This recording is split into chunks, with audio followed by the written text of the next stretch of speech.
UP मांगे उत्तर की शुरुआत करते हैं। उत्तर प्रदेश में निकाय चुनाव का बिगुल बज चुका है। सभी सियासी दल जीत के लिए जातीय समीकरण सेट करने में जुट गए हैं। ओबीसी वोटर के बाद राजनीतिक पार्टियों की नजर दलित वोटरों पर है।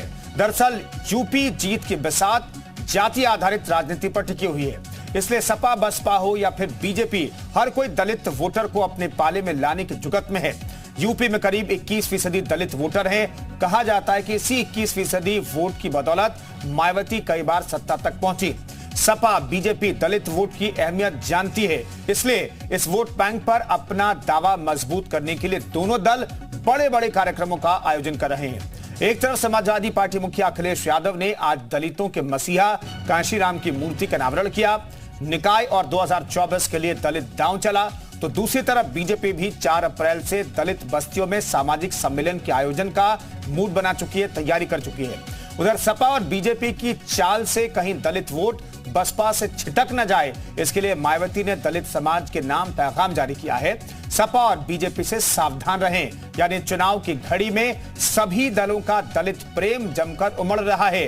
तो खास पैनल के साथ चर्चा करेंगे कि निकाय और उसके बाद 2024 में दलित वोट किस दल के साथ जाएगा। लेकिन उससे पहले आपको दिखाते हैं एक रिपोर्ट।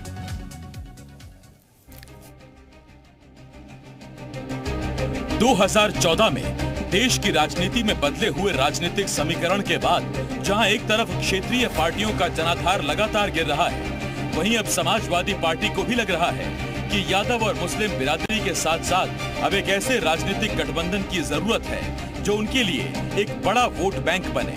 अब अखिलेश यादव को भी लगने लगा है कि यादव और मुस्लिम बिरादरी के साथ साथ ऐसे वोट बैंक की जरूरत है जो न सिर्फ इन्हें मजबूत कर सके, बल्कि राजनीतिक और जातीय समीकरण के आधार पर इनके नेताओं को विधानसभा पहुंचाने में भी कारगर साबित हो। ऐसे में अखिलेश यादव ने एक बड़ा दांव खेलते हुए दलितों के मसीहा माने जाने वाले कांशीराम की मूर्ति का अनावरण करने का फैसला किया।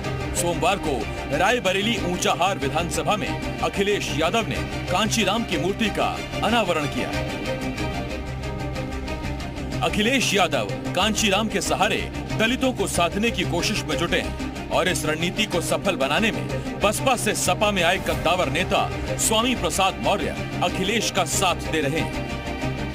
जो लोग आज इस बात को कह रहे हैं कि हम लोग बहुजन समाज में सेंध लगाने आए हैं, मैं उनसे कहना चाहता हूं कि हम लोग सेंध लगाने वाले लोग नहीं हैं। हम बहुजन समाज को बांधने वाले लोग हैं। हम लोग बांध करके आगे चलना चाहते हैं। जो रास्ता बाबा साहब ने दिखाया, मानवर काशीराम जी दिखाए, उस रास्ते पे चलने का काम करेंगे।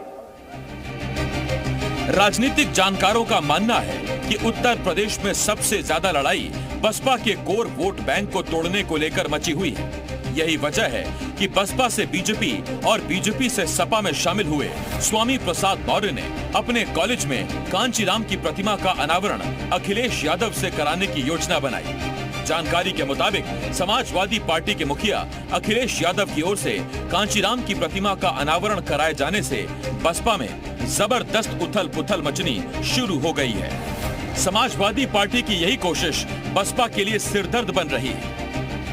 चुनावी बयान में दलित वोटों पर सबकी नजर है। अगर बात करें तो रायबरेली में अखिलेश यादव ने आज कांशीराम जी की प्रतिमा का अनावरण किया। इसी बीच भारतीय जनता पार्टी ने भी मोर्चा खोल दिया और मंत्री अनिल राजभर ने समाजवादी पार्टी को दलित विरोधी बताया। लेकिन आने वाले चुनाव में दलित वोट बैंक किसकी ओर झुकेगा, ये देखने वाली बात होगी। 2024 में लोकसभा का चुनाव है और पूरे देश की नजर यूपी पर है। यहाँ लोकसभा की 80 सीटें दांव पर हैं। कांशीराम के नाम पर और बाबा साहेब अंबेडकर के मान सम्मान के बहाने अखिलेश की नजर दलित वोट पर है। पिछले 30 से 35 सालों से ये वोट बैंक लगातार बीएसपी के साथ रहा है। पहले कांशीराम और फिर मायावती के एक इशारे पर वोट करता रहा है, लेकिन अब बसपा के कोर वोटर्स के बीच सपा सेंधमारी करने की रणनीति पर काम कर रही है। ब्यूरो रिपोर्ट, जी मीडिया। तो चर्चा शुरू करें उससे पहले आपको बताते हैं कि देश में दलितों की आर्थिक दशा क्या है, क्योंकि दलितों पर सियासत तो होती रही है, होती रहेगी, लेकिन आर्थिक स्थिति क्या है दलितों की, यह जानना बेहद जरूरी है। ग्रामीण क्षेत्रों में 36% से ज्यादा दलित जो है समाज गरीबी रेखा के नीचे रह रहा है। शहरी क्षेत्र में ये आंकड़ा करीब 40% का है, जो दलित समाज का गरीबी रेखा से नीचे होना बताता है कि दलितों के लिए अभी भी बहुत कुछ किए जाने की जरूरत है। मासिक खर्चे की बात करें तो ग्रामीण क्षेत्रों में 949 रुपए है प्रति व्यक्ति मासिक खर्चा। शहरी क्षेत्रों की अगर बात करें तो 1444 रुपए प्रति व्यक्ति है। यह सामाजिक न्याय विभाग की रिपोर्ट है, 2014 की रिपोर्ट है, जिसके आधार पर हमने आर्थिक स्थिति क्या है दलितों की, ये हमने आपको बताने की कोशिश की है। दलितों के साक्षरता दर की भी अगर हम बात करें तो उत्तर प्रदेश में 20.13 करोड़ रुपए उस वक्त 20.13 करोड़ लोगों में अगर हम देखें तो 4.13 करोड़ साक्षरता दर की अगर हम बात करें तो 66.1% है और 60.89%। तो ये फिलहाल आंकड़ा है साक्षरता के लिहाज से भी। देखें देश की स्थिति क्या है, उत्तर प्रदेश की स्थिति क्या है, दलितों की आबादी की और साक्षरता दर की बात करें तो उसकी स्थिति क्या है, ये हम आपको दिखा रहे हैं। 66% देश की है और उत्तर प्रदेश में करीब करीब ये 60% के आसपास आंकड़ा बैठता है। तो ये स्थिति है दलितों की आर्थिक स्थिति और जो साक्षरता की स्थिति है, तो ये स्थिति है।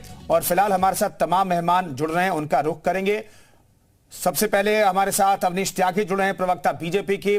स्वागत है आपका। कपिल श्रीवास्तव प्रवक्ता समाजवादी पार्टी के मौजूद है हमारे साथ। विजय उपाध्याय राजनीतिक विश्लेषक हमारे साथ मौजूद हैं। गौरव रघुवंशी हमारे साथ नेता बीएसपी के मौजूद हैं। प्रोफेसर अनिल हमारे साथ मौजूद हैं, दलित चिंतक हैं आप। लेकिन सबसे पहला सवाल कपिल श्रीवास्तव साहब, दलितों पर भी आप लोग जो है बहुत मेहरबान दिखाई दे रहे हैं और दलितों को अपने साथ जोड़ने की कोशिश कर रहे हैं। क्या विधानसभा चुनाव के नतीजों में जो थोड़ा सा दलित आपके साथ जुड़ा है उसका ये इंपैक्ट है, उससे आगे बढ़ाने की कोशिश है?